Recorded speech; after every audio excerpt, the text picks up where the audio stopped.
Hey everyone, welcome to yet another program launched by Astrophysical on Udemy.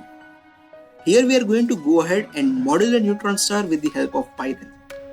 So if you are someone who is madly in love with astronomy just like me, and if you are also trying to look for some of the opportunities where you take this kind of astronomical stuff and code it in Python, then this program is definitely for you. Just imagine this thing. You are sitting in front of your laptop and modeling one of the most complex objects out there in our universe. Isn't it just amazing?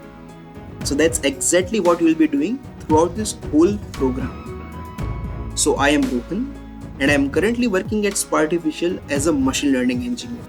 And I'll be the one who is going to guide you throughout this whole project or program. Neutron stars are so fascinating that they continue to capture the imaginations of scientists and astronomers alike, offering an unparalleled opportunity to learn about the most extreme conditions in our universe.